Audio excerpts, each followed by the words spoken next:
Breaking news చూద్దాం. Kaleshwaram commission మూడో రోజు విచారణ ముగిసింది. ఇవాళ 15 మంది ఇంజనీర్లను విచారించారు కమిషన్ చీఫ్ జస్టిస్ చంద్రఘోష్. ఈ సందర్భంగా ఇంజనీర్లపై కీలక వ్యాఖ్యలు చేశారు. నిజాలు దాచడానికి ప్రయత్నం చేసినా బయటకు తీస్తామన్నారు. చూసినా చేసిన పనులను చెప్పడానికి ఎందుకంత భయం, తప్పించే ప్రయత్నం ఎందుకు చేస్తున్నారని ప్రశ్నించారు జస్టిస్ చంద్రఘోష్. మీరు చేసిన పనులను కేంద్రంపై నెట్టే ప్రయత్నం చేయవద్దని సూచించారు. డెడికేషన్తో పని చేస్తే ఎందుకిలా జరుగుతుందని ప్రశ్నించారు ఆయన.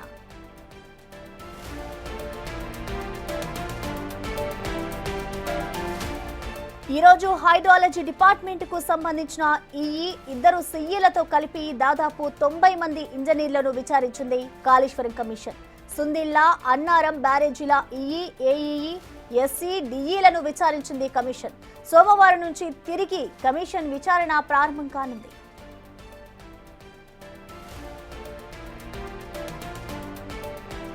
అయితే ఈ రోజు జరిగిన విచారణలో పలు కీలక విషయాలు బయటపడ్డట్టుగా తెలుస్తోంది. 3 బ్యారేజీలలో నీటి లభ్యత అంశంలో నిర్మాణ సంస్థలే టెస్టులు చేసుకున్నాయని, టెస్టుల నివేదికలు పూర్తి కాకముందే బ్యారేజీల నిర్మాణం మొదలుపెట్టినట్లు కమిషన్ ముందు చెప్పారు హైడ్రాలజీ ఇంజనీర్.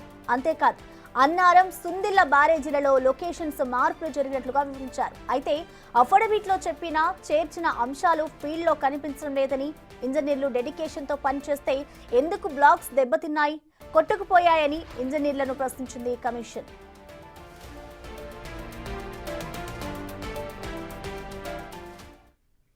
దీనికి సంబంధించిన కంప్లీట్ డీటెయిల్స్ ని మా ప్రతినిధి వెంకట్ అందిస్తారు. వెంకట్, చెప్పండి. దాదాపు 3 రోజుల పాటు కూడా ఇటు కాళేశ్వరం కమిషన్ అయితే విచారణకు ఆదేశించింది.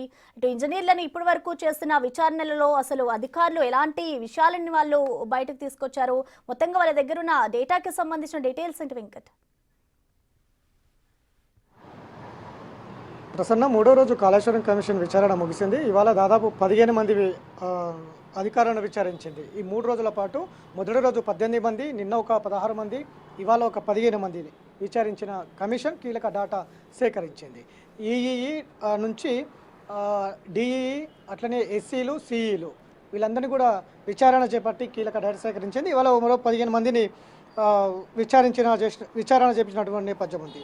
మొత్తం ఏఈలు, అన్నారం టు సుందిల్లా ఈ 2 బ్యారేజీలకు సంబంధించి ఏఈఈలు, సిఈలు విచారించినటువంటి నేపథ్యం ఉంది. ప్రధానంగా హైడ్రాలజీకి సంబంధించి కాళేశ్వరంలో చాలా కీలక పాత్ర పోషించింది హైడ్రాలజీ అనేది.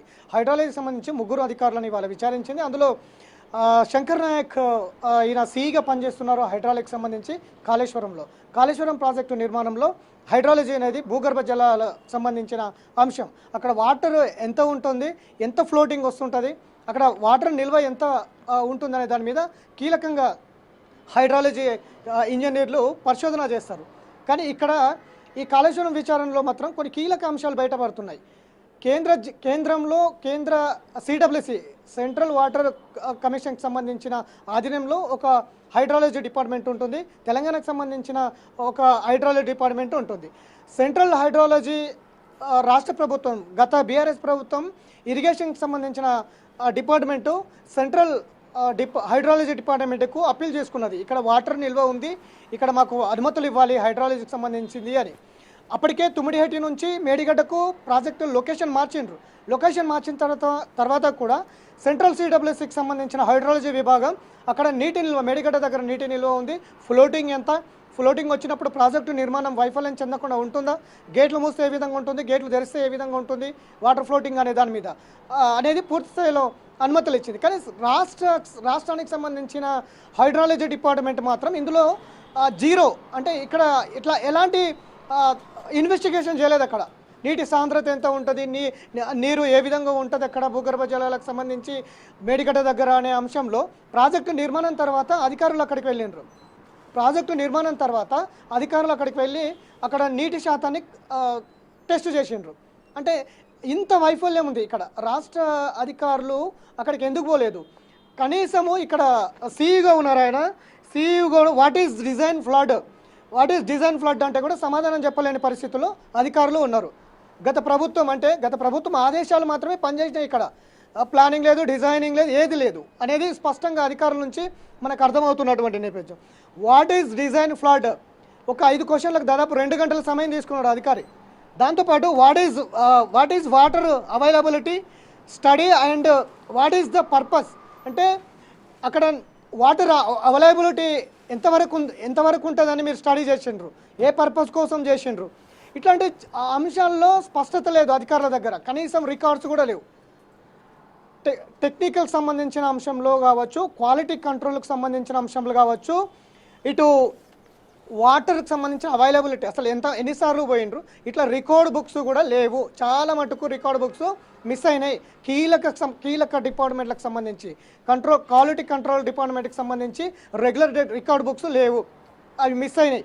ఎక్కడ మిస్ అయినాయి అనేది కూడా తెలియాల్సి ఉంది. ఇట్లా కమిషన్ అడిగే ప్రశ్నలకు మీరు హైడ్రాలజీకి సంబంధించి వాటర్ అక్కడ ఎంత అవైలబిలిటీ ఉంది, మీరు ఏ విధమైనటువంటి టెస్టులు చేసిండ్రు, మీ దగ్గర ఏమైనా ఆధారాలు ఉన్నాయా, లెటర్లు ఉన్నాయా, ఇదంతా కూడా ఎలాంటివి హైడ్రాలజీ డిపార్ట్మెంట్కి సంబంధించి లేవు అనేది స్పష్టంగా కమిషన్ కూడా చాలా సీరియస్గా నేనే నేరుగా మీ మీద యాక్షన్ తీసుకుంటాం, మీరు నిజాన్ని తప్పుదారి పట్టిస్తే మాత్రం ఊరుకునేది లేదనేది మరొకసారి అధికారులకు గుర్తు చేసినటువంటి నేపథ్యం కనిపిస్తూ ఉంది. కాబట్టి ఇట్లా ఆయా డిపార్ట్మెంట్లకు సంబంధించిన అంశాలన్నీ కూడా చెప్పడానికి ఇబ్బంది పడుతున్నటువంటి నేపథ్యం, దాన్ని తప్పించుకునే ప్రయత్నం అంటారా, లేదా చెప్పకూడదని అనుకుంటున్నారా, అధికారులందరూ కూడా ఒకే మాట మీద ఉండాలనుకుంటున్నారా, లేదంటే అధికారుల వెనకాల ఎవరైనా ప్రమేయం ఉందా, ఇట్లాంటి అంశాలు కూడా బయటికి రావాల్సిన అవసరం ఉంది. ఇప్పుడు దాదాపు విచారిస్తున్నటువంటి నేపథ్యం కమిషన్కే తలనొప్పిగా మారినటువంటి నేపథ్యం ఉంది. ఎవరు సరైన సమాధానాలు చెప్పట్లేదు, ఎవరు కూడా రికార్డ్ బుక్స్ కూడా కరెక్ట్ చూపించడం లేదు. ఆయా శాఖకు సంబంధించి ఇంజనీర్కు ఆయనకు సంబంధించి డిపార్ట్మెంట్కి సంబంధించిన అవగాహన లేదు. హైడ్రాలజీ అంటే ఏంటి, దాని మీద ఏ విధమైనటువంటి గ్రౌండ్లోకి వెళ్ళి మీరు రీసెర్చ్ చేసినారంటే ఒక స్పష్టత లేదు. ఫ్లడ్స్ ఏ విధంగా వస్తాయి, గేట్లు తెరిస్తే ఏ విధంగా ఉంటాయి, ఎంత ఫ్లోటింగ్ వస్తుంది అనేది ఒక స్పష్టత లేదు. నిర్మాణం తర్వాత అక్కడ ఉన్న వాటర్ భూగర్భ జలాల మీద రీసెర్చ్ చేయడం కరెక్టేనా అంటే కూడా సమాధానం లేదు. పై అథారిటీ చెప్పారు. ఎస్ వెంకట్, దాదాపు ఇప్పటి వరకైతే అధికారులు ఎంతమందిని విచారించారు ఇంజనీర్లని, అలాగే ఇప్పటి వరకు ఏదైతే అధికారులు అడిగిన ప్రశ్నలకి ఇటు ఇంజనీర్లు కూడా పొంతనలేని సమాధానాలు చెప్పారు కదా, మరి మరొకసారి ఏదైతే సోమవారం విచారణ జరగబోతుందో అప్పుడు మళ్ళీ ఒకసారి వీటన్నిటిని పరిగణలో తీసుకుని విచారణ చేస్తారనుకోవచ్చా? ఖచ్చితంగా ఇప్పటివరకు 90 మందిని విచారించింది. బహిరంగ విచారణలో 90 మంది అధికారులని విచారించింది. ఈఎన్సీ నుంచి ఏఈ వరకు, పై స్థాయి నుంచి కింది స్థాయి వరకు ఫీల్డ్ లెవెల్లో ఉన్న ఇంజనీర్లను కూడా దాదాపు 90 మందిని రోజు మరికొంతమంది ఇంజనీర్లను కూడా పిలిచే అవకాశం అయితే స్పష్టంగా కనిపిస్తుంది. కాసేపటి క్రితమే వెదిరే శ్రీనివాస్, కేంద్ర జలశక్తి శాఖ సలహాదారుగా ఉన్నటువంటి వెదిరే శ్రీనివాస్ కూడా అఫిడవిట్ దాఖలు చేశారు కాళేశ్వరం పైన. కాళేశ్వరంకి సంబంధించిన అంశాలు కూడా పలు జరిగిన అవకతవకల మీద ఆయన గతంలోనే బయటపెట్టిన నేపథ్యం ఉంది. దానికి సంబంధించి కూడా ఆయన అఫిడవిట్ వేసిండ్రు. గత ప్రభుత్వము కాళేశ్వరం ఏదైతే తప్పిదాలు జరిగినాయో, లీకేజీలు అవుతున్నాయో, మేడిగడ్డ, అన్నారం, సుందిల్ల ఈ 3 బ్యారేజీలకు సంబంధించి గ్రౌండ్ లెవెల్లో లీకేజీలు అవుతున్నటువంటి గుంతలను పూర్తి చేసినటువంటి నేపథ్యం ఉంది. ఇప్పటివరకు ఎన్డీఎస్ఏ రిపోర్ట్ రాలేదు. ఎన్డీఎస్ఏ రిపోర్ట్ కోసం కమిషన్ వెయిట్ చేస్తుంది. గత ప్రభుత్వం ఏమో తప్పిదాలు జరిగినాయి, గుంతలు మొత్తం కూడా పూర్తి చేసినటువంటి నేపథ్యం ఉంది. అక్కడ టెక్నికల్గా ఏం జరిగింది అని తెలుసుకోవడానికి అవకాశం లేదు. పూర్తిగా గ్రౌండ్ లెవెల్లో డేట్ అంతా కూడా మిస్ అయింది. ఇప్పుడు ఫిజికల్గా టెస్ట్ చేయాలన్నా కూడా ఇప్పుడు మళ్ళీ ఫిజికల్గా టెస్ట్ చేయాలి. అసలు గ్రౌండ్ లెవెల్ ఏం జరిగింది, ఎందుకు గుంతలు ఏర్పడినాయి, ఎందుకు లీకేజీలు అవుతున్నాయి, మేడిగడ్డ ఎందుకు కురింగిపోవాల్సి వచ్చింది, ఇవన్నీ ఇప్పుడు ఫిజికల్గా విచారణ టెస్టులు చేయాలి.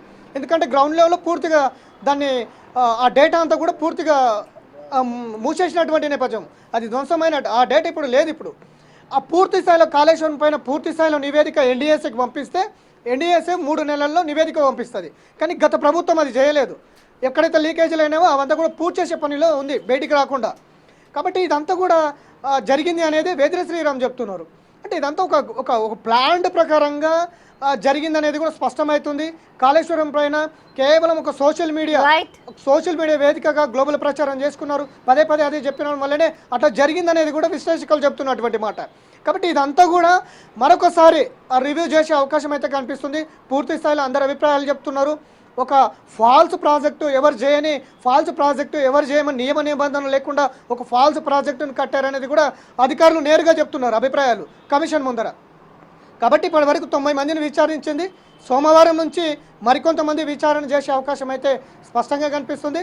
ఆ తర్వాత ఫర్దర్ బ్యూరోక్రాట్స్కి వెళ్తారా లేకపోతే పొలిటికల్ యాంగిల్గా వెళ్తారా అనేది అయితే తేలాల్సి ఉంది ప్రసన్న.